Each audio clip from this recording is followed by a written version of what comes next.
No, we are going to discuss this question. ये भी हमारा जेई में 2024 में आया हुआ है 30 जनवरी इवनिंग शिफ्ट में। ठीक है, क्वेश्चन क्या कह रहा है, a vector has magnitude same as ए।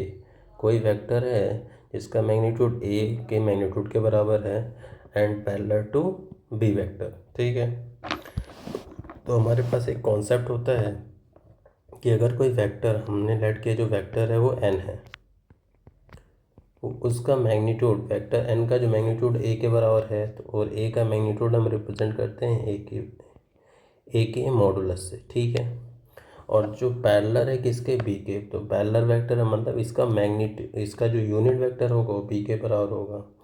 तो हमें यही टर्म फाइंड करना है इससे। ठीक है, हमें ए का मैग्नीट्यूड फाइंड करना है, तो ए वेक्टर हमारे पास ऑलरेडी क्वेश्चन में गिवन है कितना, वेक्टर ए हमारे पास है 3i प्लस 4j।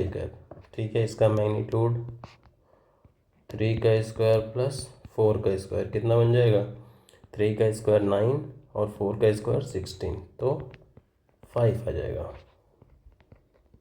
ठीक है, बी का यूनिट वेक्टर फाइंड करना है, और यूनिट वेक्टर क्या होता है, बी का वेक्टर और बी का मैग्नीट्यूड।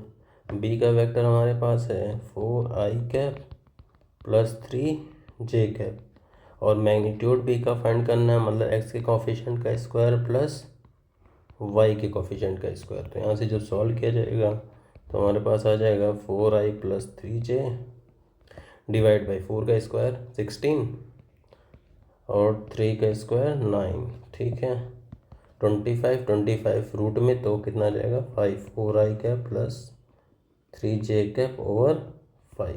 ये हमारे पास आ जाएगा बी का यूनिट वेक्टर।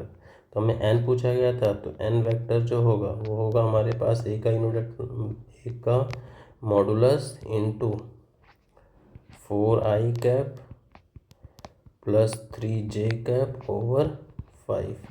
यहाँ 5 से 5 तो कैंसिल हो जाएगा, तो हमारे पास जो वैल्यू बचेगी वो आएगा 4i प्लस 3j। अब अगर मैं इस एन वेक्टर के कंपोनेंट की बात करूँ तो एन वेक्टर का जो एक्स कंपोनेंट होगा वो होगा 4, और एन वेक्टर का जो वाई कंपोनेंट होगा वो 3। क्वेश्चन में क्या पूछा गया था, X and Y component of this vector in first coordinate are X and 3। मतलब ये एक्स कंपोनेंट है और ये वाई कंपोनेंट है। वाई कंपोनेंट 3 आना भी चाहिए था, आ भी रहा है। ठीक है, एक्स कंपोनेंट हमारे पास कितना आना चाहिए 4, तो एक्स की जगह हमारे पास क्या आ जाएगा, फाइनल वैल्यू 4 आ जाएगा। क्लियर है, तो ये एक्स की जगह यहाँ पे 4 आ जाएगा। और ये क्वेश्चन हमारा आया कहाँ पे, जेई मेंस 2024 में। ठीक है, हाँ, अगर किसी को कोई डाउट होगा तो वो कमेंट बॉक्स में कमेंट करके पूछ लेगा। Thanks for watching.